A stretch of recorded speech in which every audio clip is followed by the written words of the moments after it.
thought, views, comments, and opinions are welcome on the issues we're discussing here on Hot Edition on 3FM 92.7. Remember, we're streaming live on Facebook and X, so you can also log on to Facebook, get to see all the documents and the videos we're going to be sharing live as we go on here on Hot Edition on 3FM 92.7. Remember, for those of you in Tamale and Wa listening to us on W93.5 and also on Kesmi 107.1, you can share your thoughts and views, comments, and opinions on the issues we're going to be talking about this evening. Coming up, police yet to submit docket on investigative journalist Ahmed Swale's murder.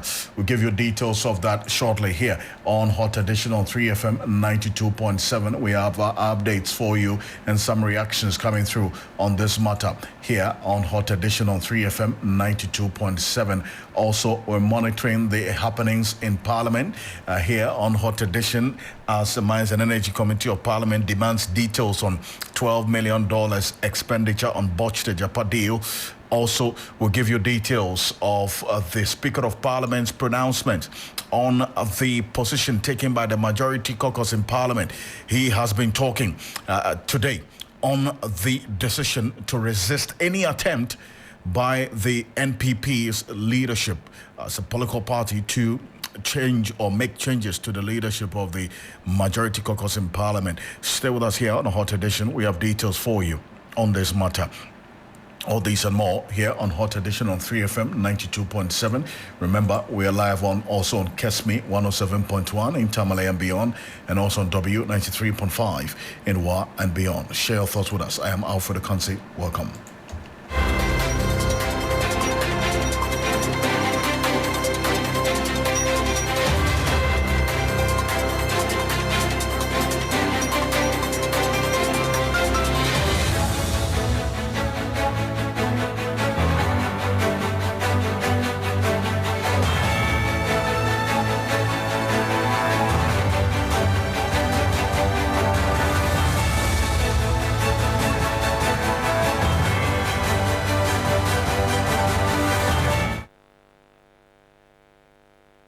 We'll give you details of this shortly here on Hot Edition on 3FM 92.7. And also, remember, we're live on Kesmi 107.1 in Tamale and beyond, and also on W93.5 in Wa and beyond. Let's get into the details now here on Hot Edition. As already, we're getting some information from the Mines and Energy Committee of Parliament. And as we speak, the Mines and Energy Committee in Parliament has issued a 7-day ultimatum to Edward Nanaya, granting the Chief Executive Officer of the Minerals Income and Investment Fund, asking him to provide further details on the alleged $12 million expenditure on the failed Ejapa royalties deal. Mr. Granting is required to submit the requested details to the committee by February 27, 2024. The disclosure of the $12 million spending on the abortive Ejapa deal was made by Mr. Granting during his appearance before the Public Accounts Committee of Parliament. Now, we have details of that statement for you. It's going to be on Facebook shortly. And according to Mr. Granting, Government of Ghana subscribed to the deal based on the advice from the international consultants.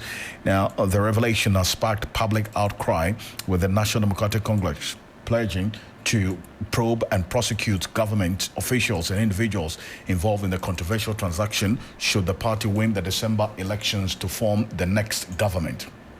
Now, this is one thing that is also taking center stage in Parliament, and matters arising, and especially that revelation by the head of the Minerals Income and Investment Fund, and matters arising here on Hot Edition on 3FM 92.7. Now, let's take a quick recall of exactly what was said with respect to this $12 million spent on Ejapa so far. And even though the president directed that the transaction be suspended. Take a listen.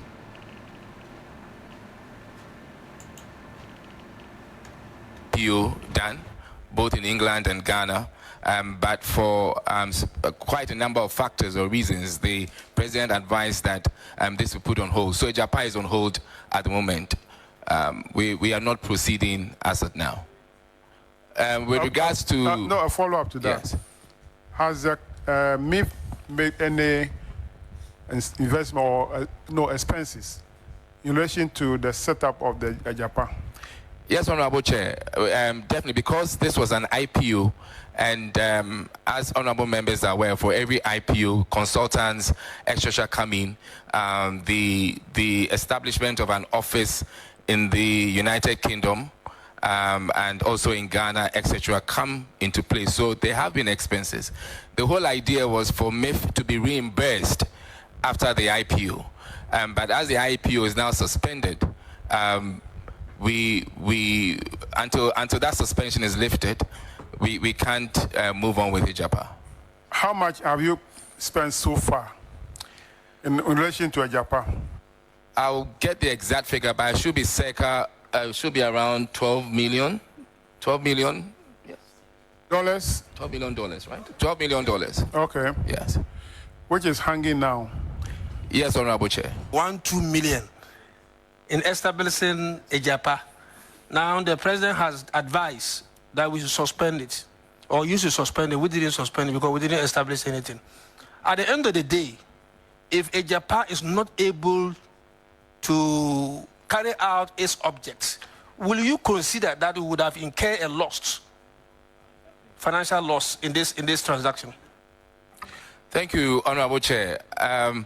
Ejapa, the expense was towards an IPO. So it is important that the MIF and Ejapa and even Ministry of Finance look at how we could even use the company, it being a royalties company, for other purposes. So the IPO, for such an extensive global IPO, usually such expenses have to be incurred for you to have an IPO. Unfortunately, in the investment bank, well, this is what happens.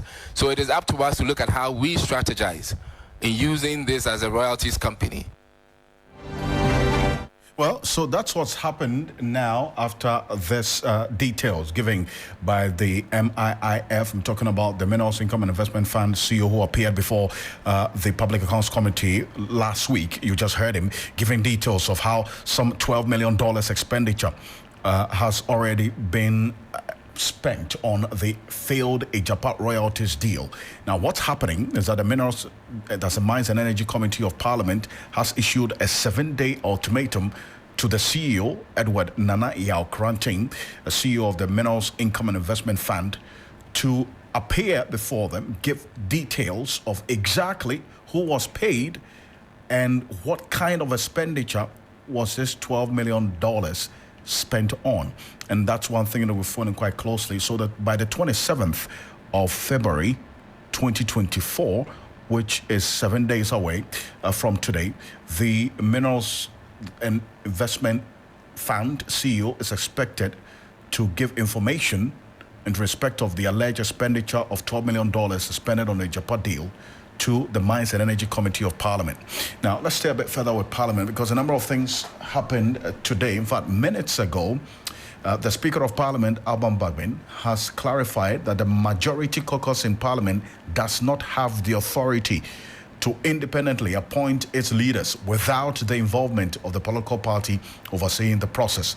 The Speaker made this statement during a parliamentary session earlier today, clarifying the protocol for appointing caucus leaders within Parliament. Take a listen.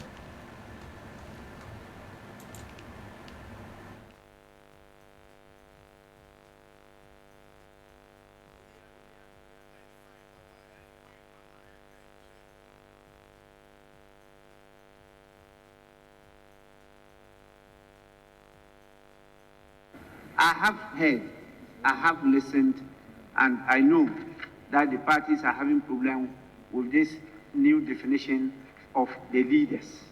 That is only where this confusion is coming from. The old order referred to party or parties, but this new one is not referring to a party, but caucuses. The old order defined the majority leader to mean a member of parliament designated by the party or parties holding majority of the seats in the House as their recognized leader in the House. Now, this new order says majority leader means a member of parliament designated by the majority caucus as their leader in the House. Designate means appoint. Now, the same standing orders talks about the majority caucus. And it says majority caucus means the members of the party or parties that have the largest number of seats in the House. I really don't see the difference. It's still talking about the same thing. But the caucus is the party wing. That is the wing of the party in parliament. And you cannot be talking about you designating or appointing your leaders without the party leading the process. I don't understand that. Because the same definition is here. Majority caucus means members of the party or parties that have the largest number of seats in the House. And so if you come as a new House, you scarcely even know each other. And then you are asked to go and appoint your leader without the party. How are you going to do it? It's a party that has given you the platform to come to this House. You come on the ticket of the party. And to appoint your leader, the party must lead that process. I don't know how you can do it without the party. If we have to do that, please, you know, at this stage of our parties, this will be controlled by some parochial interests. But there are constitutional provisions, including legislative provisions, that bind parties and compel parties to be national in character. And so the face of the party, which is usually the leadership of the caucus, must show that national character. If you leave it to the caucus alone, you are likely to face challenges. So I am not really in support of interpretations talking about like it's the members of the caucus that should designate. It's not all about elect. The members of the caucus should appoint the leader or leaders of their caucus. And so it's a matter that I will come out with a written reason for this House. But in the meantime, this is the position of the Speaker. And I do so under the same standing orders.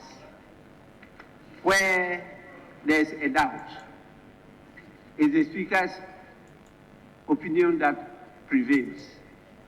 Anybody that disagrees with that, you have your front to proceed to the proper venue to contest my opinion. And that is Standing Order 5. It says, subject to the provisions of the Constitution and any other enactment, where there is doubt, these orders shall be interpreted by Mr. Speaker. As I said, this is subject to the provisions of the Constitution and any other enactment. So if you disagree with me, you proceed to court and then get that changed. But as at now, this is binding on all of you and the parties. So there should not be any confusion. Well, that's the Speaker of Parliament saying there should not be any confusion. But is that really the case, that there is no confusion on this matter? Especially bearing in mind what the position of Jose also together with a number of NPP MPs was yesterday during that press conference that they addressed, indicating that the party, per the new standing orders of Parliament, does not and cannot determine who their leader is, and they're going to fiercely oppose any attempt to change the leadership of Osagyefo Mensah Bonsu. And prior to that press conference yesterday, there has been wide reports about the likes of Afenyo Markin also taking up the majority leadership position, and then also other persons who had been named in the media reportage preceding that press conference yesterday morning by Joseph Owusu and the likes of Carlos Ahinkra and many others who flanked him to make that pronouncement of resisting any attempt to change the leadership of Osagyefo Mensah Bonsu. My colleague and our chief parliamentary correspondent, Komla Kuluchi, has been monitoring the happenings in Parliament. He's joining me on the telephone. Komla, as always, good to have you. After this statement or the pronouncement by the Speaker of Parliament, what has been the reaction of especially Joseph Owusu and the NPP MPs who openly opposed any attempt to change the leadership of Osagyefo Mensah Bonsu? Well, it's only been the first Deputy Speaker, Joseph Owusu, who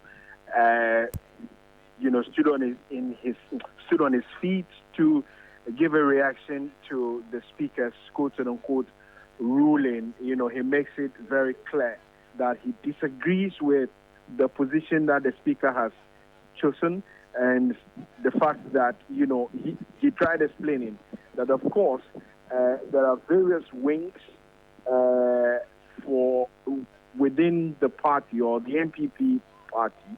And those wings, the Women Caucus and then the youth wing, whenever they have to take a decision on who becomes their leader, it is left for them. And so the parliamentary wing as well must also be left on their own to take a decision for them. Well, the Speaker says, well, these are his opinions and he knows the right thing to do. And so that right thing to do is for him to go to the appropriate quarters.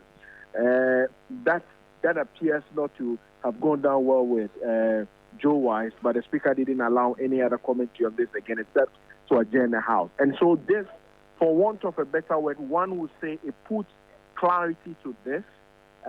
If it favors you, it does not. If it doesn't favor you, and so we would only have to wait probably in the coming days.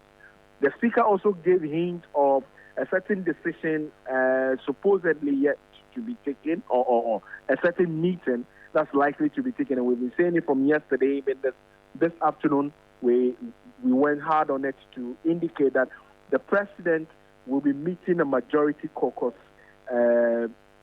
this evening at 7 p.m. And so that communication would be had with the members of the majority caucus, and maybe they'll come to terms with exactly what it is. But one other claim that has been, quite seen today was whether Osagyefo Mensah Bonsu, the current majority leader, the presence of him in the House.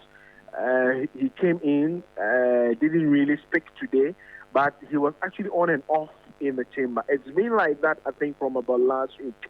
Today has been one other day. From where I sit now, I can just see him and then his motorcade. He just drove into Parliament, and he's just at the main entrance, in a vehicle from where I see him. He was not around when this issue came on the floor, and we have not been able to get any reaction from him even on this matter. Of course, he is also a subject of interest in this matter.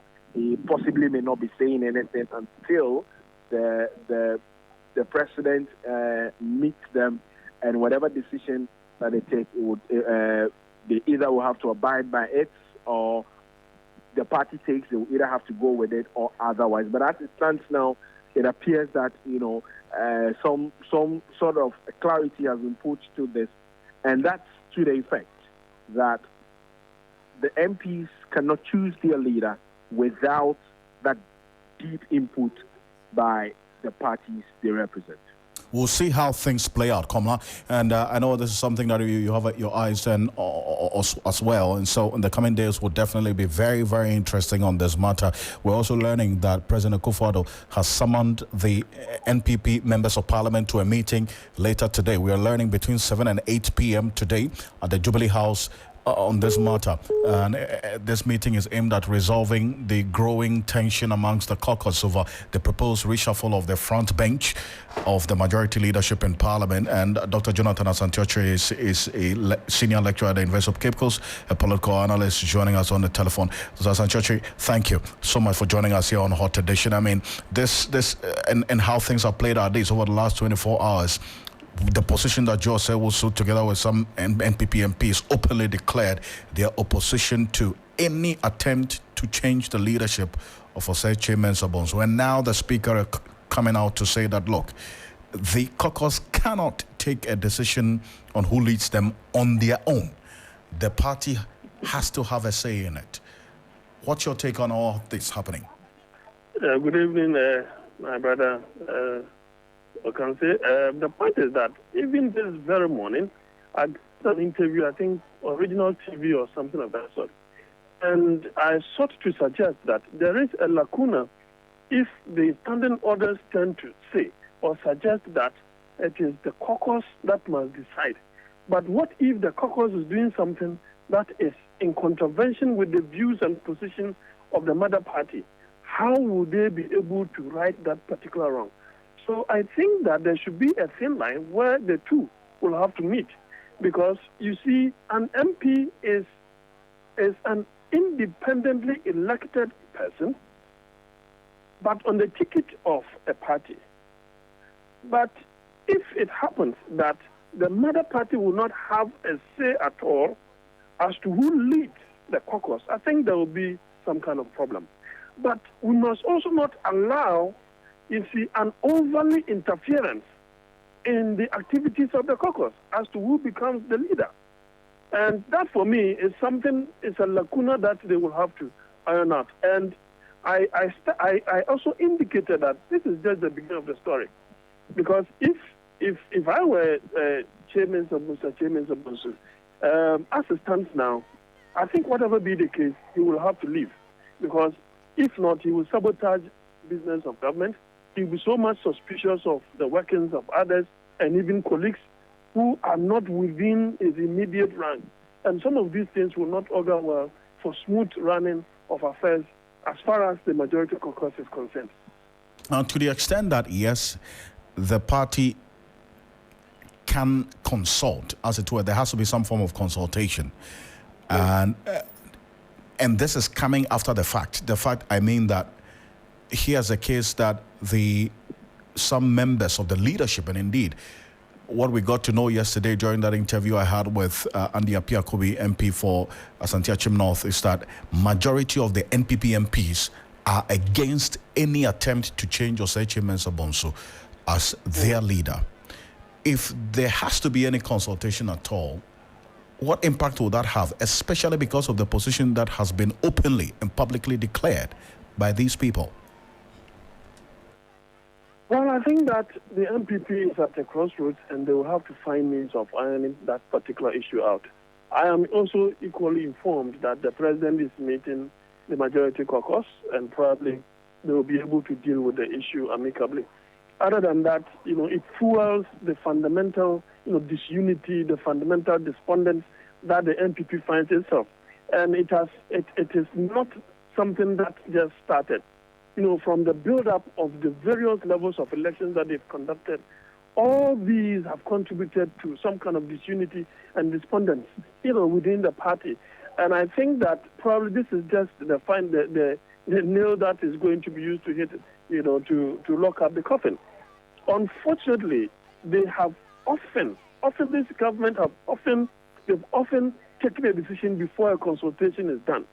I think that I heard that Chairman Bonsu himself was supposed to have resigned elegantly.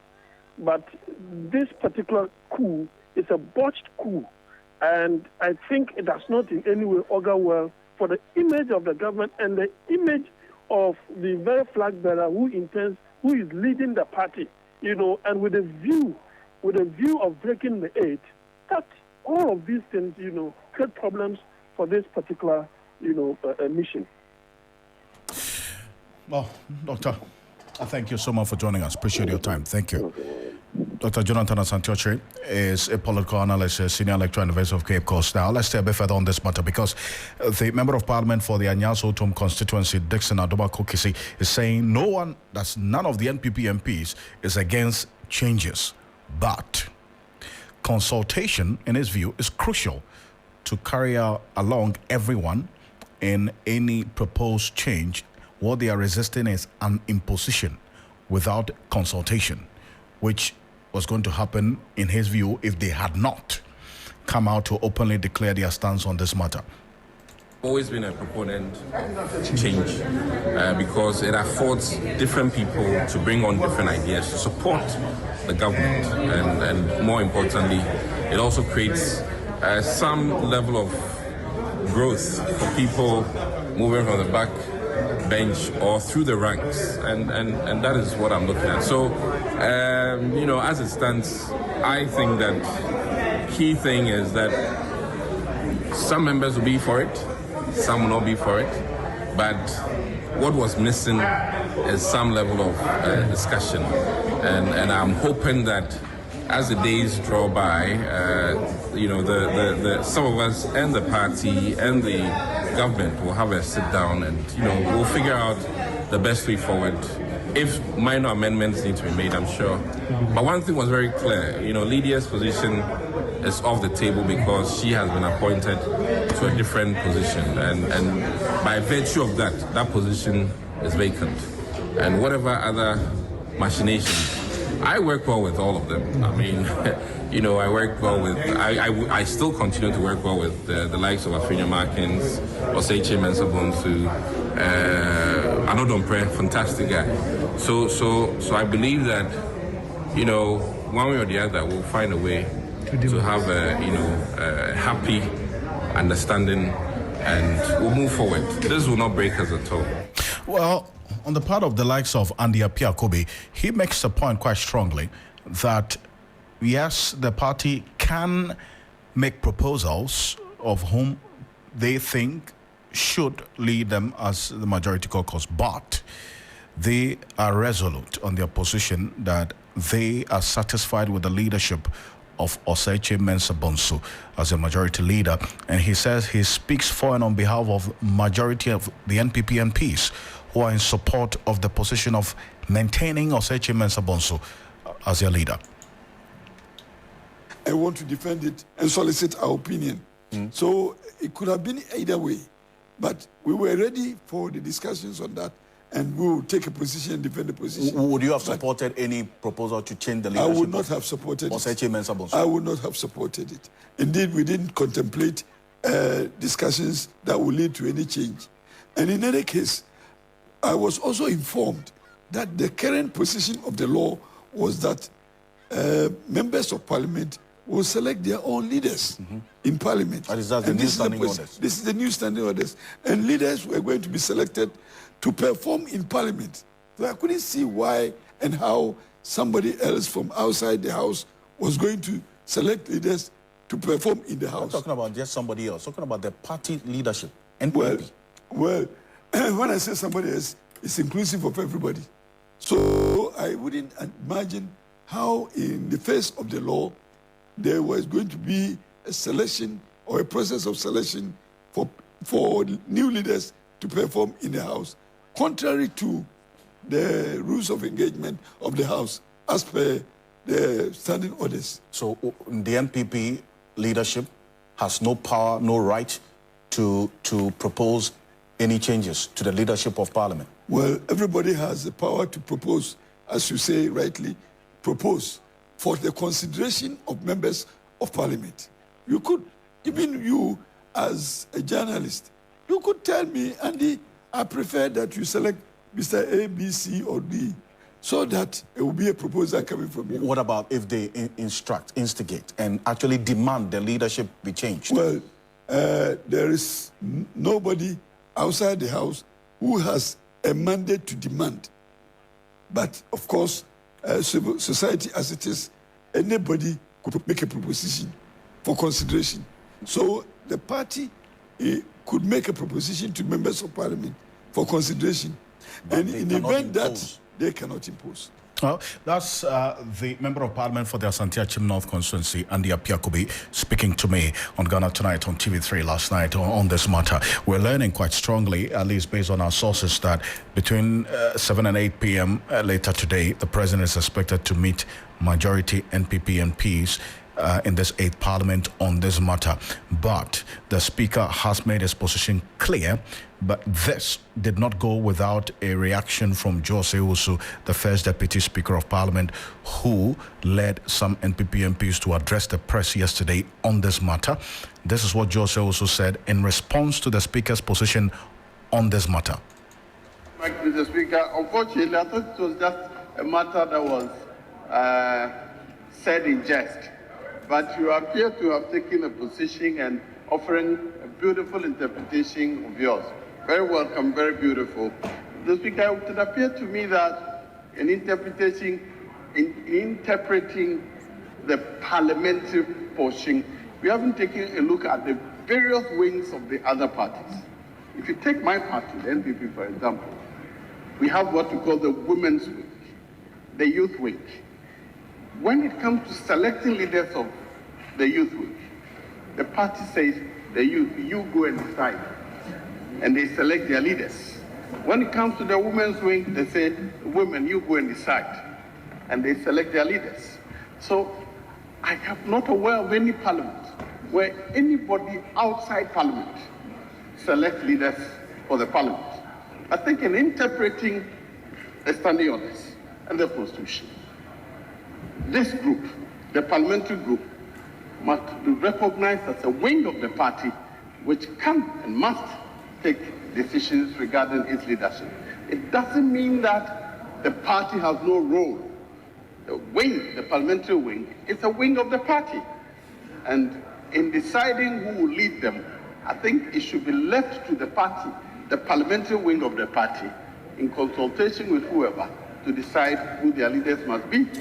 Because we should not continue to have a situation where a body outside parliament, often without consultation, often without any indication whatsoever, just announce that leadership. I'm aware of the problems it's causing wings, if we want to consider, but I think that these standing orders must be interpreted in that respect. And without challenging your opinion, Mr. Speaker, I'm offering this as an alternative interpretation. Well, that's Jose Owusu there, the first Deputy Speaker of Parliament and Member of Parliament for the Bekwai constituency, talking. And in reaction to the Speaker's position on whether or not the New Patriotic Party as a political party can determine, or as it were, even influence who becomes the leadership of the majority caucus in Parliament. This has been fiercely resisted by Jose Owusu, a number of members of Parliament. You've heard Andy Apiakobi as well on this matter. But let's say that we're keeping an eye on that meeting, which has been reported to be taking place between 7 and 8 p.m. Later today, between the President and the majority NPP MPs. We would keep an eye on that one as well. The meeting does take place. We will be getting you some information and subsequent bulletins here on 3FM 92.7 and across all media journal platforms. The Speaker of Parliament, let's just stay a bit further in Parliament, earlier today compelled the Deputy Majority Leader to withdraw his proposed amendments to the anti-LGBTQ plus bill, which seeks to impose custodial sentences. The Afutu Member of Parliament had proposed that offenders be made to undertake community service rather than serving jail terms. He also wanted Parliament to include the consent of the NDC flag bearer John Mahama and the NPP flag bearer Dr. Mahmoud Bawumia before the bill is passed, but the Speaker shut it down. With the withdrawal of the amendments, the way is paved for the bill to be passed. But let's take a listen to Alessandra Fedemankin earlier today. The minority front bench indicated that any such engagement with the sponsors must first start with the leave of the leadership, which I felt it was right. I did indicate to him that I would write formally to him to inform him of the steps I intend taking. I also spoke to the minority chief whip and few of the sponsors. I need to emphasize respectfully that no attempt whatsoever is being made by me to stall this all-important bill. However, I want us to pass the bill not as a divided house, but as a house we build consensus on this critical bill. I have proposed in the letter that the two flag bearers for the 2024 elections be engaged by the sponsors and my good self. Honorable Member, you are taking advantage of my grace by abusing the practice and procedure of this House. There must always be a rule to go by. We are not at the referral of the bill to a committee for consideration.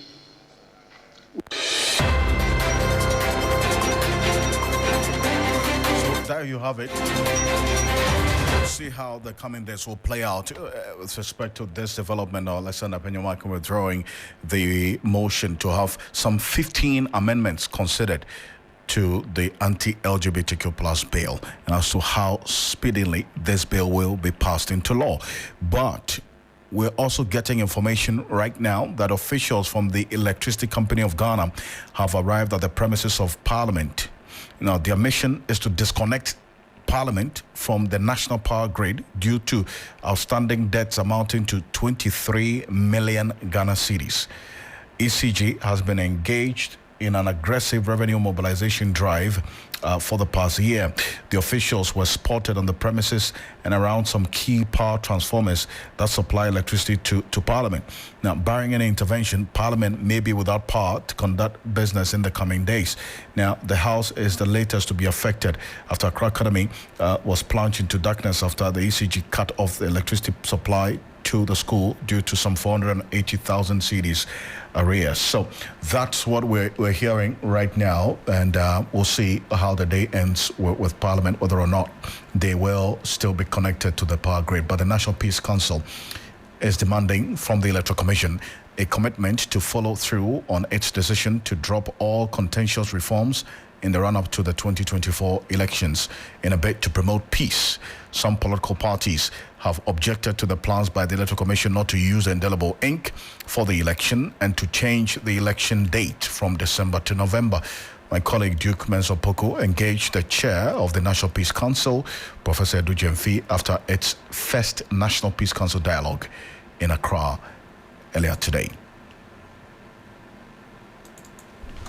These are all parts of efforts to ensure an incident-free election, and this today a number of things have happened. First of all, the political parties have certain concerns, even outside this place. The Electoral Commission has, for instance, come up for some of the suggestions they are making and the reforms they are seeking to do. We made allusions to some commitments that the Electoral Commission has made, for instance, to closing time for the polls, use of indelible ink, change of the election date, and all of that. From your interactions with them, some political parties feel peeved with these changes that they're doing. What have been your interactions with the Electoral Commission like? On these later developments, we've not had a direct discussion with the EC. But the EC were part of our dialogue in Peduasi. That was when they brought these things to the fore. And then subsequently, because we're able to negotiate for the NDC to go back, it reinforced the discussion there. And that is why probably these issues are coming up. But during the week, we've heard that the change of election date is not going to be effective this year. We've also heard that the indelible ink is not going to be used. We are hoping that all of these things will help to clear the doubts in the minds of our people so that people can go to elections and vote freely. And then we hope that the political parties will also accept these changes and move along with the plan that they do have. Listening to the dialogue around the table today, still there are political parties still have certain pent-up feelings. For instance, the NDC spoke about the fact that there cannot be peace when there is no justice. There's not been closure to very critical issues like Ayawa Sowes Wogon, the 8 persons who were killed in the election 2020.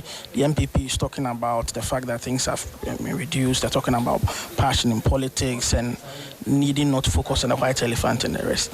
When you listen to all of these things, do you feel discouraged that all the work that you've done, people still are holding on to their entrenched positions? You know, one of the things we've noticed is that the political parties, in most cases, change the delegates they bring to our meetings. So when they come to the meeting the first time, they come with a certain bias. But once they see through the meeting, they get clarity, and gradually they change position.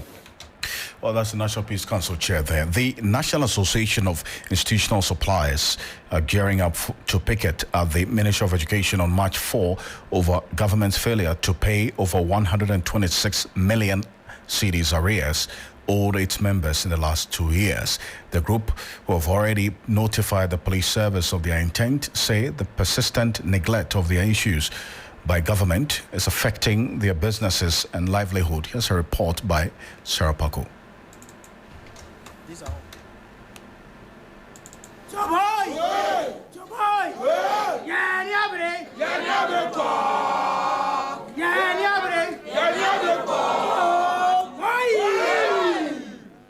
The members supply essential items like school uniforms, house dresses, school clothes, PE kits and stationery to public senior high schools across the country. The association identified 4 major issues comprising delayed payments and unpaid arrears totaling 126 million cedis, low price quota, contract cancellation and centralization of PE kits and stationery contract awards. They absolved themselves from blame as students continue to wear unapproved attire in schools. Already, the capital that they invested in the businesses is almost depleted because for 2 years, somebody has taken a loan and government has refused to pay. It is leading to collapse of businesses. Creditors that we took the loan from are chasing us and we are losing our properties to them. The members claim that their livelihoods have been destroyed, alleging that their intended contracts have been diverted. At first, at my workplace, I have 8 workers and 12 casual workers who normally move from Accra to Koforidua to work for me. And as I'm talking to you now, I have 3 workers. And I have stopped those people who used to move from Accra to Koforidua. And in this case, is the policy helping us? No. It's not helping us. Choboy. Yenyabre. And we are sending this signal to them that if they don't take immediate step to address this issue, we are going to join our people to pick it over there. Madame Faustina Apia Ansa criticized the ministry for being insensitive to their plight. Papa educhum no kan sembia ama yedi ne ho yawo eno na ama yenyina ya sorry say efi se sika ni ho kra mpo a anko anka asamde enchire yen o se mo betimi akọ demonstration mo betimi aye picketing. He said we have every right to picket and that government has not given him any money for us. Me mfe nwu me dan mu ena me ntwia amokaye entini amope bia mo betimi aye. Me master want to have become give me sika. So that's what's happening now, and this is one that we keep an eye on as well and be updating you here on Hot Edition on 3FM 92.7. A number of you sending us messages on our 3FM 927 on Facebook, and thank you very much for the many messages that we are getting on the issues that we've been talking about here on Hot Edition on 3FM 92.7. Keep them coming through. We'll read them to you and also to the rest of the world. And Nanayao says that any government must take interest in how the Japa deal ended and how $12 million of the taxpayers' money has already been expended on this botched deal. These answers must be given. Juliana Belinda Obisi says these persons will account for every single penny. Kasim Abdullah says the Japa deal was just an avenue they enriched themselves with. Thank you. There's one here from Kojo Gaitu says that we must demand accountability from from everyone in office. Thank you very much. And this one also here says that the Electoral Commission decision to drop these proposed amendments is good for our democracy. Thank you. The National Peace Council must do well to ensure that this country remains peaceful. Thank you very much for your messages as well. We'll be back shortly with the business news with Michael Obodo. Stay with us. Time now, Gobe lovers and Gobe Eaters Association, get ready for the biggest Gobe event in Ghana. When I wake up in the morning, Gobe Nikoko is calling. The 3FM Gobe Festival 2024 on Saturday, 16th March at the Accra Mall Interchange Park from 9 a.m. Come experience a food festival interlaced with fun activities and music performances like never before. Be there to savor different flavors and combos of Gobe, like Gobe and rice or Gobe and kenke. Throw some pepper on the side, avocado in the center circle, and eggs on the top corner. Last year was terrific. This year will be a showdown. Don't miss out on the gastronomic delights and vibrant atmosphere. Are you a Gobe seller or you know anyone? Call now to register 0532-200-927 or 0531-100-927. Let's link up. The 3FM Gobe Festival 2024. Your Gobe joins the B. Join us on Saturday, 16th March at 9 a.m. and let's transform the Accra Mall Interchange Park into a Gobe lovers paradise. I mean, you know, the 010 formation, you only do work if we chop Gobe. 3FM 92.7 is bringing the Gobe Festival. 3FM 92.7, your urban lifestyle radio station.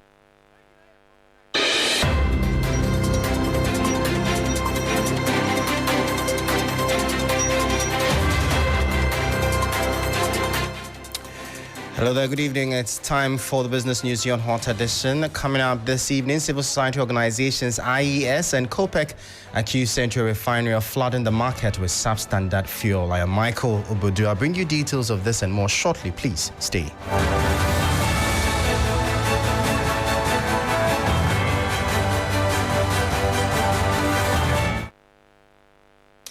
Thank you for staying with us. Straight into our top story now. The Institute for Energy Security, IES, and the Chamber for Petroleum Products, COPEC, have leveled accusations against the Chinese Central Oil Refinery, alleging that it is flooding the Ghanaian market with unwholesome petroleum products. They argue that this action violates national fuel specifications and all regulations, licenses, and permits governing the country's downstream petroleum market. Furthermore, the group criticized the regulator, the National Petroleum Authority, NPA, for its perceived inaction in response to these concerns. In a joint statement, the civil society organizations highlight instances where consumers have suffered property damage due to these substandard products, leaving oil marketing companies, OMCs, uncertain about how to address the issue. Urgent action from authorities is thus being called for to rectify the situation. Now, away from that, unemployment recorded an upward trend between the Q1 of 2022 and Q3 of 2023, according to statistics from the Annual Household Income and Expenditure Survey Q3 2023 Labor Statistics Bulletin by the Ghana Statistical Service. The average national unemployment rate for the 21 months ending Q3 of 2023 was estimated at 14.7%. Government statistician Professor Samuel Kobna-Enim observed that the conversation should be around collaboration among various sectors of the economy in terms of labor policies. He noted that conscious efforts are needed to get people to transition from work to employment. Our conversations around job creation would not be complete if we don't talk through those who exit different economic status, those who re-enter different economic activity status, and those who re-exit different economic activity status. Indeed, if we want to actualize what we have in our medium-term national development framework, we definitely need to begin to think about how the Ministry of Employment, Labor Relations, and Ghana Statistical Service can really work hand in hand so that we can get administrative data to speak to surveys and censuses. Otherwise, interventions such as the unemployment insurance scheme that is laudable would rest on data sets that will be at the superficial level, either only administrative data or only survey data, without we really understanding what is happening when people are moving across different economic activity statuses.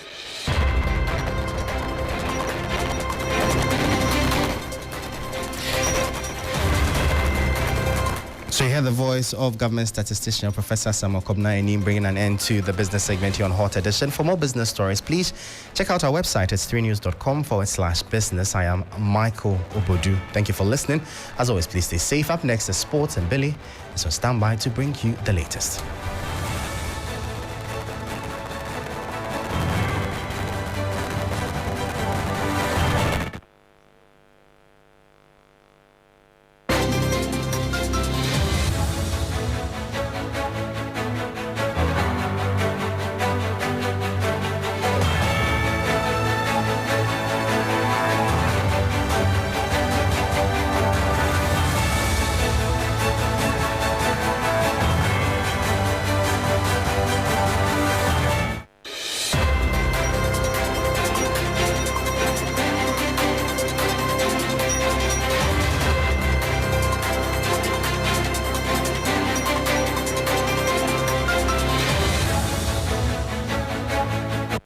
Hello, good evening, and welcome to the sports segment here on the 3FM Hot Edition. My name is Billy Shen. Let's start off from the 2023 African Games, where the president of the Ghana Athletics Association, Baraf Hussaini, has assured Ghanaians that the 4x100 meter relay team athletes are ready to compete. He believes that the issue that happened at the 2023 World Athletics Championships, where Team Ghana had to withdraw from the relays due to injuries, would not repeat itself. Yes, all those athletes who got injured are competing now. All of them are fit and they are competing. And what happened in Budapest, it won't happen again, because in Budapest we were limited in the number of athletes that we could enter. We entered only 4 or 5 athletes, and the reserve, there were 4 and 1 reserve. So when the 2 got injured, we left only 3 athletes, so we could not participate. By this time around, we have 8 athletes in the 100 meters.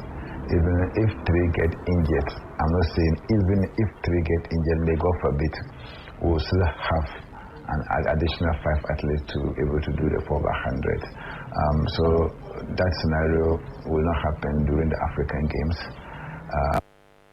That was Baraf Hussaini, the president of the Ghana Athletics Association. Let's move on to women's football now, where the Black Queens are still waiting for their bonuses that amounts to $7,500 for each player ahead of their game against Zambia, which is the 2024 Olympic Games qualifier. Now, sports journalist Jerome Autry has stated that this issue is there because there is more prioritization on the Black Stars instead of the Black Queens. If you look at how we have run Black Stars and compare it to how we are running the Black Queens, it clearly tells you where our priority is. Our prime interest is in the Black Stars qualifying for their competitions, and when they do, we send lofty budgets and ridiculous expenditure, and we come back with justifications. When it comes to the Black Queens, it is nobody's business. When they played their last or first Olympic qualifier, and it was somewhere around September. In fact, the bonuses that they are owed cover 3 matches, and the 3 matches, one of them was played in October 2023. So if you look at the fact that these bonuses have not been paid since last year, and put it against how Black Stars budgets are raised and how they are paid in just a matter of weeks, and here we are talking about 4 to 5 months concerning Black Queens, and theirs haven't been paid. You look at the amounts involved, it is significantly lower than that of the Black Stars. Then clearly it tells you that those who are in charge of the game do not care about the Black Queens. They do not care about the Black Queens, according to Jerome Autry, who is a sports journalist. It is the hope that the Black Queens receive their bonuses that is due them. That is $7,500 for each player. Before I do go, there's Champions League for you tonight. FC Porto will be hosting Arsenal, and Napoli will be hosting Barcelona at 8 p.m. tonight. That brings an end to the sports segment here on the 3FM Hot Edition. My name is Billy Shen, and up next is entertainment with Akofa standing by.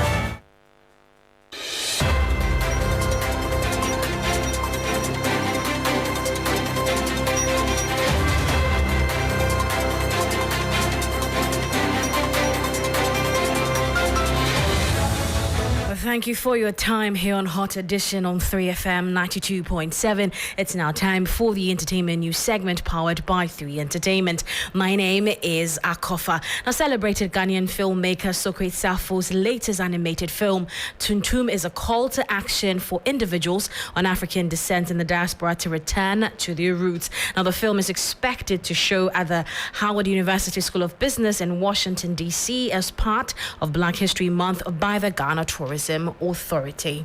Described as a lion finally telling a side of the story, Tuntum, the latest animated film by Socrates Safo, challenges the narratives that often glorify the hunter. The 43-minute film delves into the creation story from the perspective of a black man exploring the origins of African people and their quest to return home after having paradise destroyed by the activities of an intruder.